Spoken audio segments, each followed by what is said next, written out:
Welcome to the Michael Knowles Show. I should say welcome back to the Michael Knowles Show. I know that I'm just starting the show, but I am starting the show for the second time today.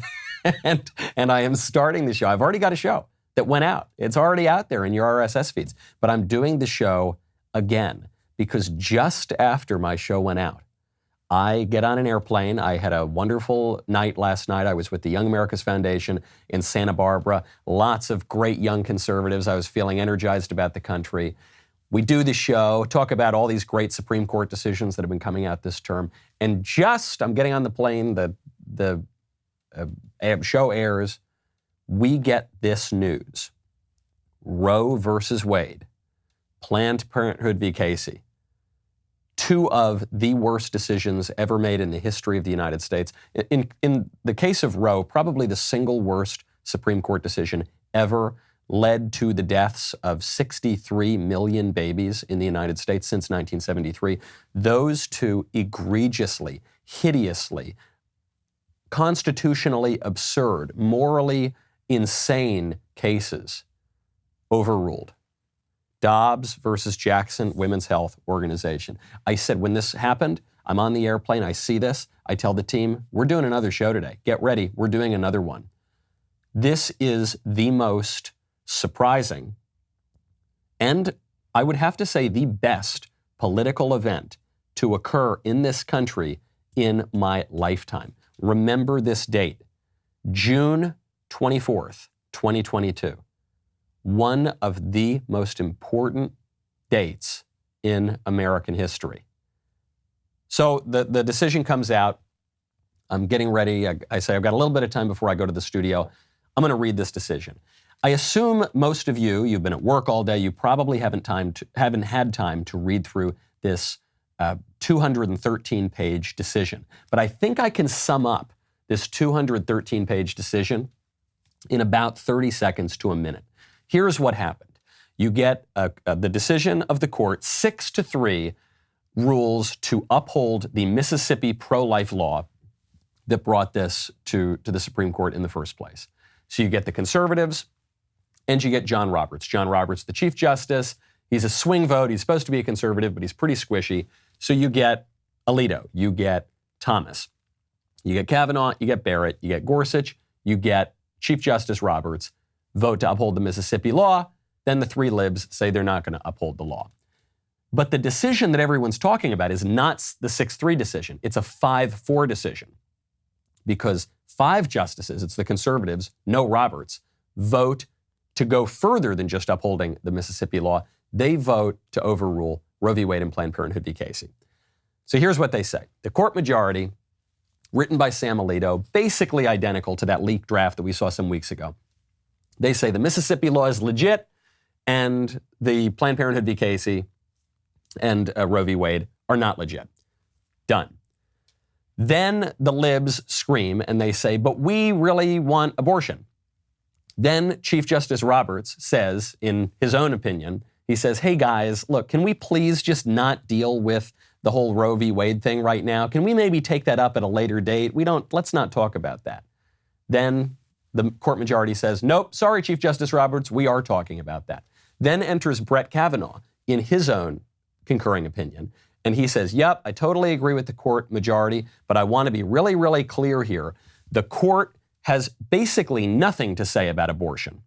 One of the briefs that was submitted to the court when this case was being heard was written by Robbie George and John Finnis. These are two conservative legal scholars who argued that actually, not only should the court overturn Roe v. Wade and send the issue of abortion back to the states, but actually the court should overrule Roe v. Wade and outlaw abortion nationwide. So don't make it just an issue for the legislators. Actually go in and we the justices are going to outlaw abortion throughout the United States because of the 14th Amendment, because of equal protection under the law. Kavanaugh's opinion that he filed separately says, no, that's not correct. We reject that view. This is only about submitting the issue back to the states. Then the justices whine some more and they say, no, Brett Kavanaugh, you're downplaying this. This isn't really a modest decision. This isn't really a narrow, limited decision. The decision here in Dobbs is going to imperil all sorts of other issues. And it's really interesting the way that the liberals argued this. They didn't have a good argument as to where the constitutional right to an abortion shows up in the document, because it's just not there, because it was made up. It was a preposterous opinion at the time, and the honest left-wing legal scholars, even the ones who support legal abortion, have admitted that since then. Well, yes, we want abortion.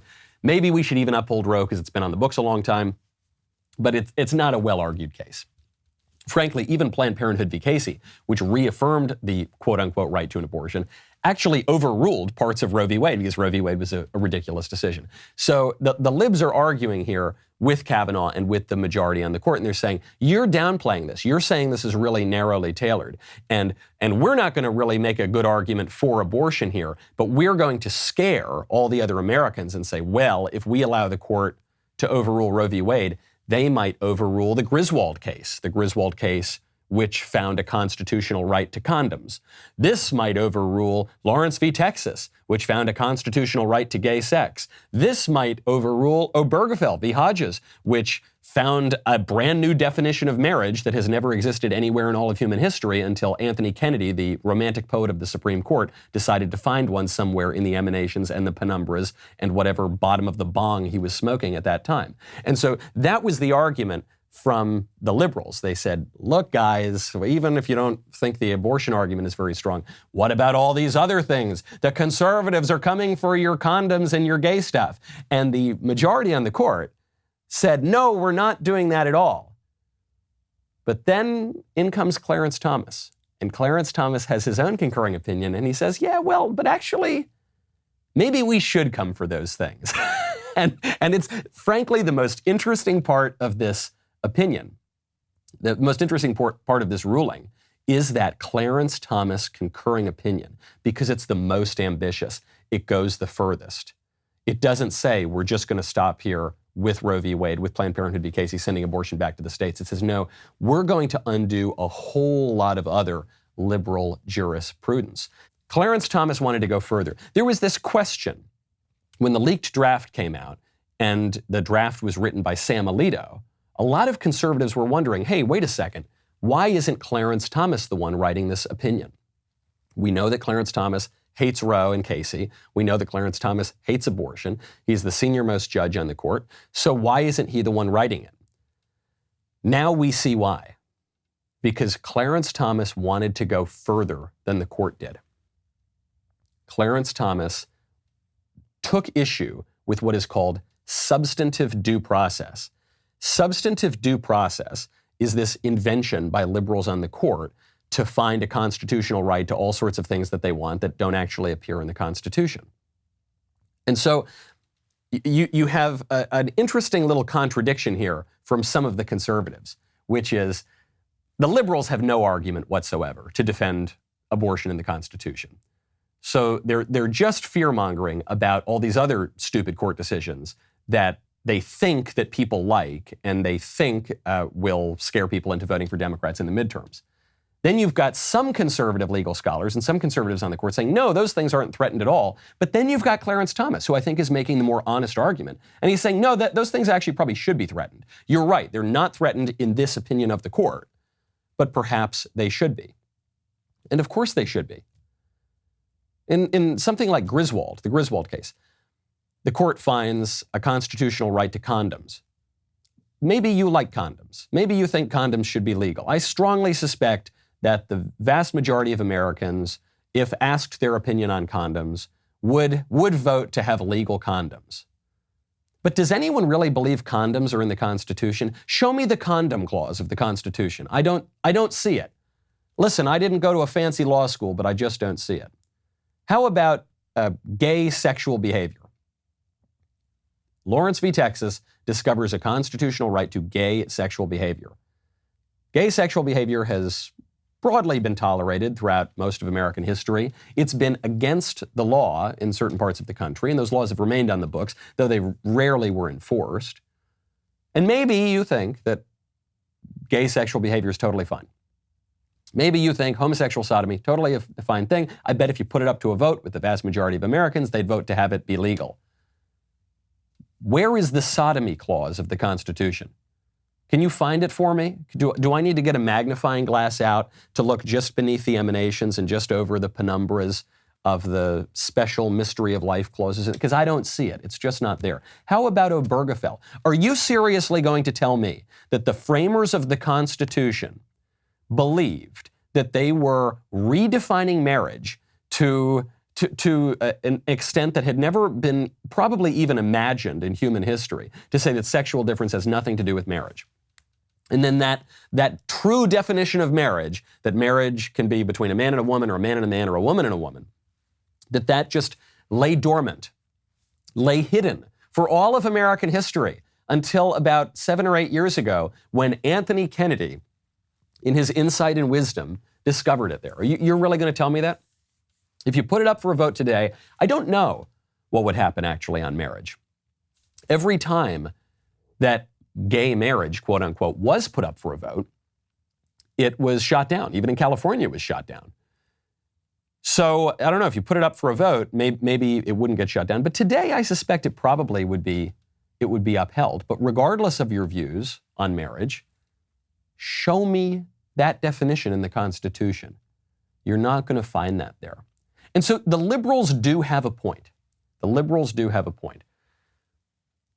They have wielded the courts to push radical policies for at least 50 years now. I guess much more than that, probably more like 70 years. And they have perverted our jurisprudence. They have destroyed the integrity of the court. They've made our politics coarser, more dangerous, more violent, less democratic for that matter. It's very funny to me that the people who wrap themselves in the mantle of democracy are the ones protesting right now and trying to dox the justices and screaming their heads off outside the Supreme Court. Whatever you think about abortion, this decision, Dobbs versus Jackson Women's Health Organization, is one of the most pro-democracy decisions ever. It might be the single most pro-democracy decision ever in the history of the United States. It takes a matter that the courts, the 9 robed lawyers on the Supreme Court, had taken away from the people to decide and returns it to the people to decide. That's pro-democracy. And yet the alleged pro-democracy crowd, the ones who shriek and scream and clutch their pearls about our sacred, wonderful democracy, they're the ones who oppose it.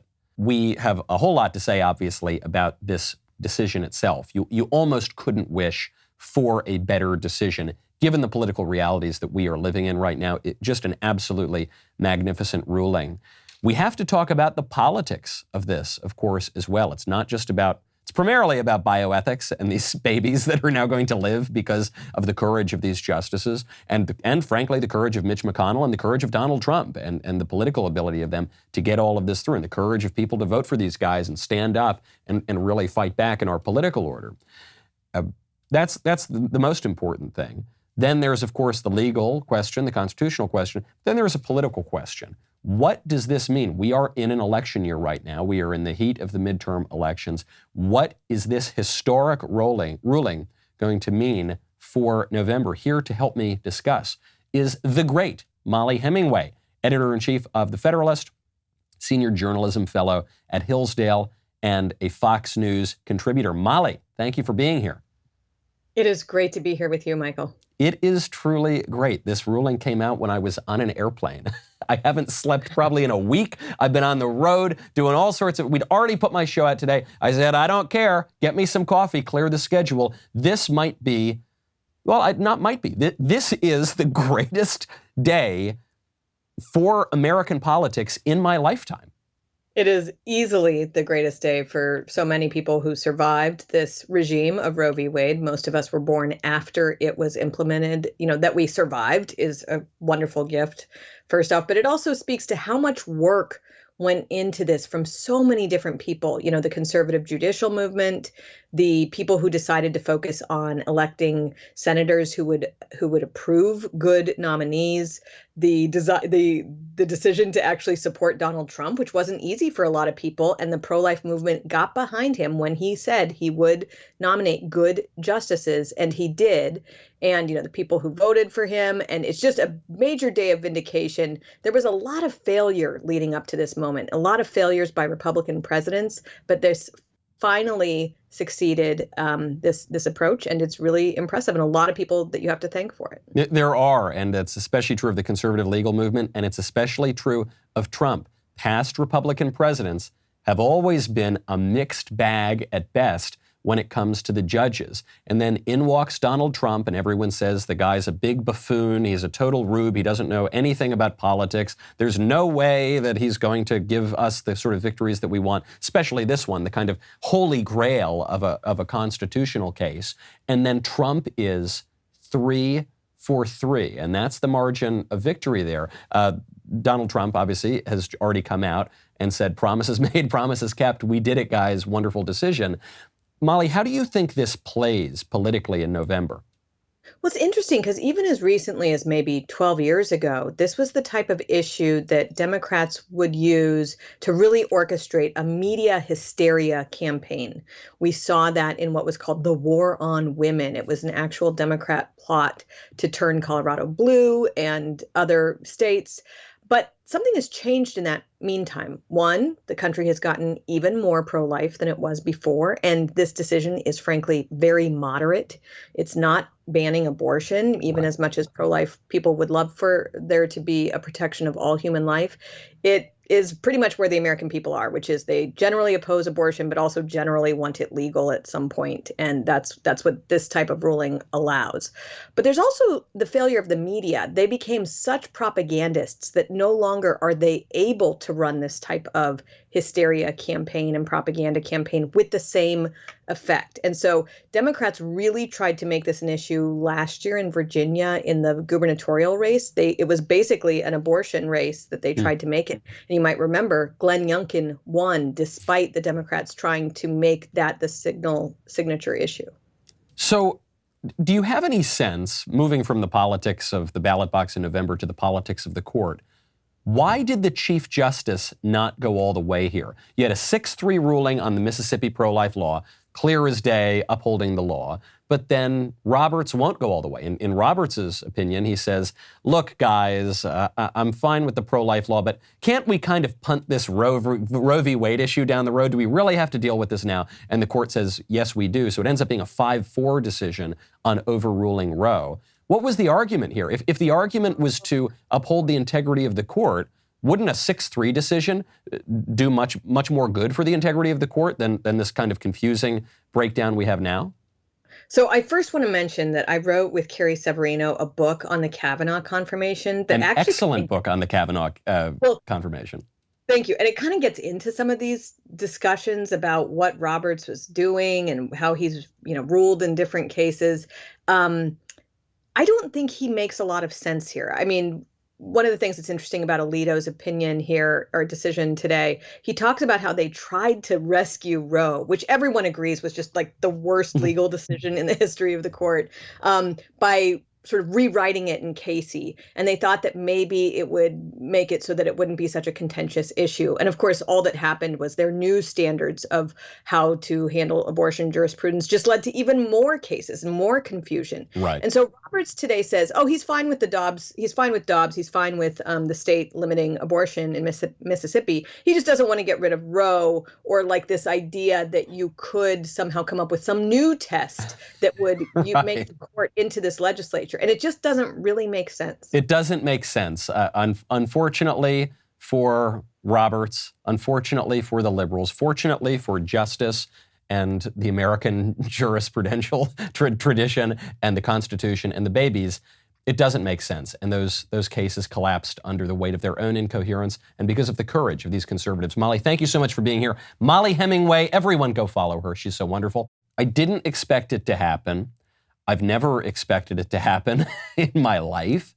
Even after that draft was leaked, the Alito draft that said they would overrule it, I still didn't really believe that it would happen. That's how significant this ruling is. To help me parse what it all means, to help me make some sense of it, is my friend Ryan T. Anderson, the president of the Ethics and Public Policy Center in Washington, D.C., and the author of the greatest titled book in the history of publishing, When Harry Became Sally. responding to the transgender moment, as well as a number of other books and publications. Ryan, thank you so much for coming on the show. Thanks for having me. Today's a great day to be an American. Today is a truly great day to be an American. I'm on an airplane when the ruling comes out. I immediately download the ruling. It's 213 pages. I say, okay, well, I got a long flight, so let's go through it. The conservatives seem a little split here. You've got Roberts saying he's going to uphold the pro-life law but not go for Roe. You've got Kavanaugh saying he doesn't want the court to really say anything about abortion and just leave this to the legislatures. You've got the majority of the court, the 5 justices, saying that they're going to overrule Roe and Casey, but this isn't going to affect other cases. And then you've got my man, Clarence Thomas, with a concurring opinion. It like it is. He's telling it like it is. And what the biggest argument from the liberals, as far as I could tell, is, hey, never mind this Roe stuff. We love abortion. We want Roe to remain. But really, the scary part is they're coming for your condoms. They're coming for your gay rights and marriage and things like that. And the majority of the court seems to say, no, that's not true. But then I'm reading the Thomas concurring opinion, and he seems to say, yeah, okay, maybe that's true. What's your take? All right, so I think the first thing we should do is we should celebrate that Roe and Casey are no longer the law of the land, right? I mean, Roe and Casey are no longer binding precedent on lower courts, and therefore they're not going to be used to prevent states, and for that matter, the federal government, from enacting laws that protect unborn babies and that protect their mothers from the violence of abortion. I mean, as we're speaking, several states are enforcing their pro-life laws that previously they were prevented from enforcing. And so, you said you never thought you would actually see this day. So, I mean, I think the initial reaction has to be one of like, praise God, it finally happened. Yeah. 49 years too late. I mean, they should have admitted they made a mistake at the first opportunity. It shouldn't have taken this long. But, my thought is one of gratitude to the people who didn't give up, who didn't lose hope. It would have been easy, especially after the disaster of Planned Parenthood v. Casey, for pro-lifers to just be despondent, to despair. And I think a lot of people played the long game.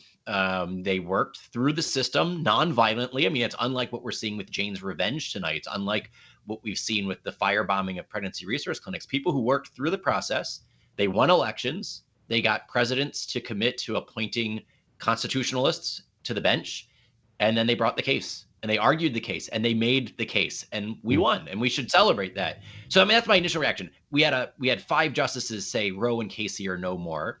Look, Kavanaugh's concurrence is not something I particularly appreciate. I think he should have just not written anything and just signed on to the Alito and period. But I mean, he seems to be signaling that that he has no appetite for the 14th Amendment personhood argument, for example. Something that 2 scholars that I've learned a great deal from, John Finnis at Oxford and Robbie George at Princeton. They make the argument that on the original understanding of the 14th Amendment, no person can be denied equal protection of the law. They're not talking about Peter Singer people. They're talking about flesh and blood human beings. Yeah. And the entity in the womb is a human being. It's a person, and a state can't deny it equal protection of the law. I mean, that Kavanaugh's signaling that he's not going to entertain that argument, which means that, for at least the near future, I can't count to 5 on that argument, which means you and I and our listeners need to persuade our neighbors to get our elected representatives to pass laws protecting people from the violence of abortion. We have to get to work now. The ball's in our court, so to speak. So in a way, you're actually giving me a little more respect for Kavanaugh in a kind of backhanded way, which is Kavanaugh writes, I had the same reaction you did. I thought, why is he even writing this? This is so silly. But he's writing it to signal, don't bring this case. Don't bring the 14th Amendment, Robbie George, John Finnis personhood case. It's not going anywhere. At least not right now. I mean, my guess would be that Alito, Thomas, and Gorsuch might be more open to that than not. I don't know where Barrett would come down. The Chief and Kavanaugh would probably not have an appetite for it. But that means it's something that, as we're vetting justice, nominees for the next conservative presidential administration, this can be one of the things that we're looking for. Who filed amicus briefs, who's embraced the legal theories that we're going to want to see vindicated. But in the meantime, at the very least, Section 5 of the 14th Amendment says Congress has the authority to enact legislation to protect the rights that the other sections of the 14th Amendment articulate. So there's a role for the federal government, for Congress, to pass laws protecting babies. There's a role for all 50 states. And that's where the more immediate protections are going to come from. So you're now in Tennessee, I guess, right? You need to be working to see your state enact pro-life laws. I'm in Virginia. Our governor, Governor Youngkin, announced today that he's in favor of a 15-week law. That's not good enough, but it's better than what we currently have. Right. I mean, 15 weeks just gets us to where Europe is. I mean, to give you an idea, like it's not even the Mississippi law was a 15-week law. And it's like, I think 42 out of the 47 European nations have laws at least that protective, if not more protective. So there's a lot of work to be done. This is something that Americans, even American conservatives, I think, fail to appreciate, the radicalism and the barbarity of the American abortion regime. The Mississippi law puts us on par with France. France, these are people that chop off the heads of their own citizens and decapitate kings and queens. They're the people who invented the term left in political discourse. And they look at Americans and they say, oh my gosh, what are you doing to these babies? So obviously there's a lot of work to be done. What did you make of the Clarence Thomas concurrence? I think Thomas and back when Scalia was on the bench, they would frequently be writing dissents to educate the next generation and to educate law students. So they thought they were in the truth-telling business. And even though they kept being outvoted because at the time, they didn't have enough colleagues who were right-thinking, they were going to tell the truth in their dissents to educate that next generation of law student who is now, on the court. Amy Coney Barrett, clerked for Scalia, came of age reading the Scalia dissents. Now she's part of the majority. And I think Thomas is doing something similar with now his concurrences. Right. This, in a different era, he would have been writing that opinion as a dissent. Today, he's writing it as a concurrence because he agrees with the bottom line. We're overturning Roe. We're overturning Casey. He's also pointing out that the way that we did this was by operating within the framework of existing kind of 14th Amendment jurisprudence on so-called substantive due process. He points out that's an oxymoronic term. Due process is a process. Substantive protections are substantives. There's not a substantive due process. The court just made stuff up.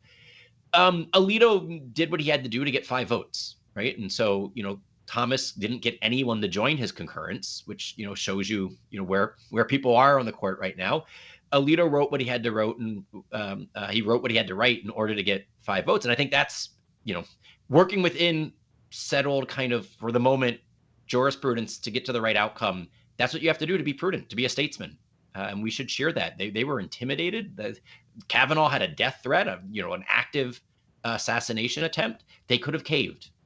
Roberts couldn't get anyone to join him in his middle position, right? Roberts didn't concur. He concurred in the judgment, but not actually in the opinion. You might say, Ryan, that he tried to split the baby. I'll see myself out. Yeah. Mm-hmm. Yes, you're the host, so I can't, come out with the hook and get rid of you. But yeah, I mean, he wanted to say, let's just uphold the Mississippi law, but not overturn Roe and Casey. And what the majority points out in the response to that is that this means that next year we'll be back with another case because we're going to have a 10-week case or an 8-week case or Texas's 6-week case. Like, why not just once and for all admit we got it wrong than doing this piecemeal?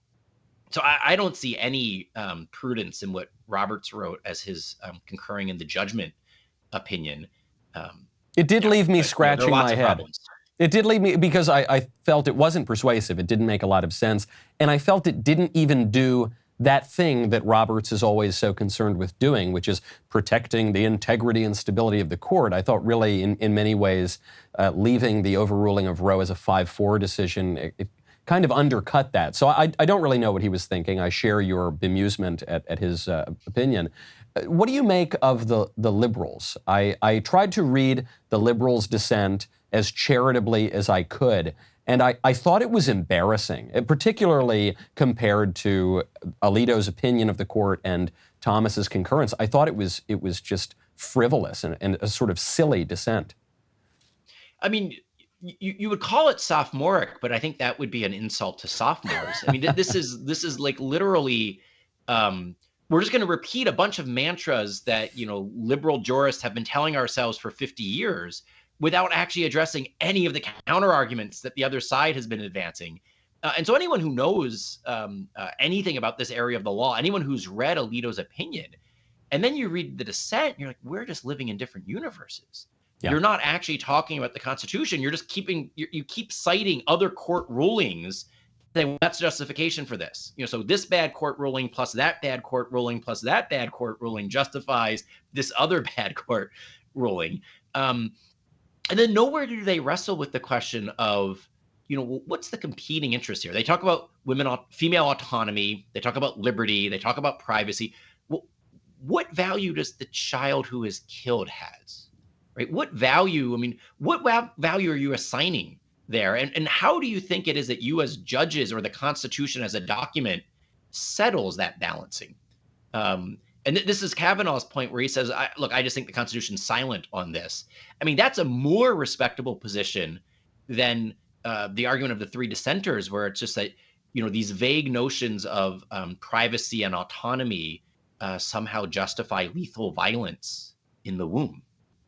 I can't help but notice that Joe Biden, the currently sitting president, I'll tell you, maybe he's been a crypto-conservative all along. His Catholicism is coming out, wittingly or unwittingly. It's sort of a providential that the second Catholic president manages to preside over the overruling of Roe v. Wade, although he was fighting against it tooth and nail. But because Joe Biden doesn't really believe in anything and he just kind of blows with the political winds, in 1982, Joe Biden proposed a constitutional amendment that would have done exactly what this court ruling today did. And yet now he comes out against the ruling. How does one make sense of that? Political opportunism, that people have, put their eternal soul at risk for the sake of winning an election, which is just really sad. I think, in the book that Alexandra and I have coming out on abortion, we have a chapter on how abortion's corrupted our political parties. And we just go through kind of chapter and verse, all of these pro-life Democrats who, as they grew in office, discovered they were more willing to be an elected Democrat than being pro-life. Catholic Democrats used to be a thing. Pro-life Democrats used to be a thing. Now they're endangered species. And you have to ask yourself, like, for what? Especially as some of these elected officials are nearing the end of life, you pray that they have a deathbed conversion, because it's just, when you ask, how do you make sense of it? It's just really tragic. It's tragic. Kind of pathetic. It's tragic for the political process and tragic for them. You think you've thrown away your principles, your beliefs, hundreds of thousands of babies per year, upwards of 1 million, and possibly your souls. For what? For what? Especially now when there's such a major victory for life. Ryan, have to leave it there. Everyone go find Ryan T. Anderson all over the interwebs and the social medias. Ryan, thank you so much for coming on. Sure thing. Thank you. Remember that date, June 24th, 2022, Dobbs versus Jackson Women's Health Organization, already etched in history. Already, we can know this already today, that this will be regarded as one of the most important decisions in the history of the United States Supreme Court. And I think it's really important to thank two people. We should thank many, many people. There are too many people to name. All of the activists who have worked tirelessly, often behind the scenes, for years in the pro-life movement, who have not been discouraged, starting in 1973 with the huge gut punch of Planned Parenthood v. Casey in the early 90s, and on and on and on. They've continued to work tirelessly. Obviously, the courage of the justices. These are justices who, at this very moment, are having their lives threatened by wackos and lunatics and left-wing political activists. But I repeat myself, there are people passing out palm cards right now with the personal home addresses of the conservative judges. This is really dangerous. Someone tried to assassinate Brett Kavanaugh. I know that disappeared from the news, and so you probably haven't heard about that if you've been listening to shows other than this one and a handful of other conservative shows. But there have been threats against Alito, against Amy Barrett, against Kavanaugh and the rest of them. But the two people that we really have to thank are Mitch McConnell. Why Mitch McConnell? Is Mitch McConnell the most personally pro-life man in America? I don't know. I always sort of doubted it. I don't know what his personal views are all that much, but I do know he held that seat open. When Scalia died at the end of the Obama administration, Mitch McConnell held firm, held that seat open. Had he not held that seat open, we would not have this ruling today. It's a 5-4 ruling. 6-3 to uphold the Mississippi law, but it's 5-4 to overrule Roe v. Wade. 5-4 to save hundreds of thousands of babies per year. Hundreds of thousands of babies per year will be saved immediately as a direct result of this ruling, okay? Mitch McConnell deserves a lot of credit for that. And then, of course, Donald Trump. Donald Trump, you can't give him too much credit for this. You can't overcredit him for this. This guy, because if McConnell had held the seat and then Trump had lost, wouldn't matter. If McConnell held the seat and Trump had gone squishy on the judges, wouldn't matter. But McConnell held the seat. Trump did what he said he would do. He made a promise to appoint a conservative constitutionalist judge vetted by the conservative legal movement from that short list that he had announced, and he followed through with that. And it worked out, and it gave us this major victory. And the guy deserves so much credit. Whatever you think about Donald Trump, I really like the guy. I know some people don't like him. He's a polarizing figure, and they don't like the way he tweets sometimes, and they don't like some of the things he did in office. Sure.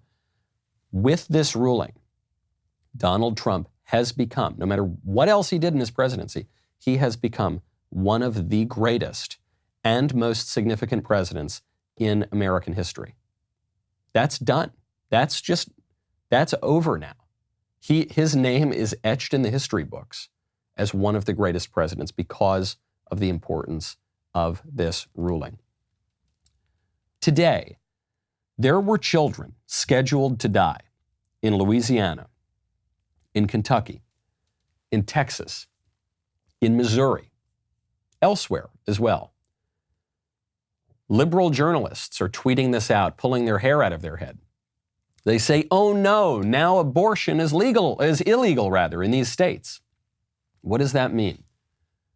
What that means is that a year from now, 10 years from now, 20 years from now, there are going to be people walking around this country who are alive because their mother was scheduled to go in to an abortion mill today, June 24th, 2022. And those kids were scheduled to be killed. And because of this decision, they were not killed. And in some cases, maybe mothers will go elsewhere to have the abortions. But in a lot of cases, they won't. They'll just have the babies. You've actually already seen this happen. The Washington Post ran a big article on this.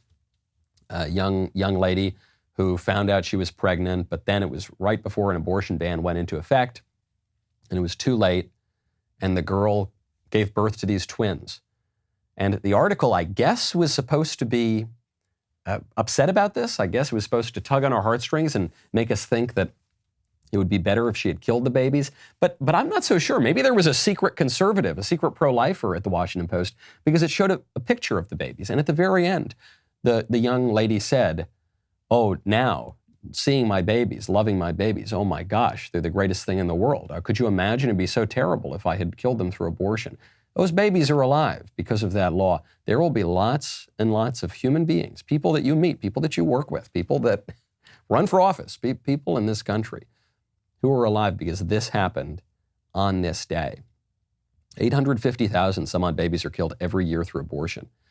This decision, unfortunately, doesn't outlaw abortion nationwide, but it is going to deal a huge blow to the abortion regime in America.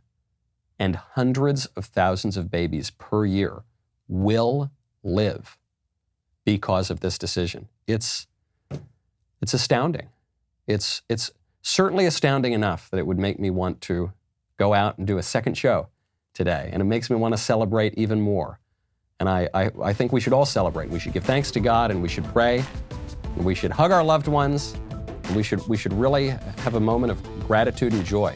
Our country got a lot better today. I'm Michael Knowles. This is The Michael Knowles Show.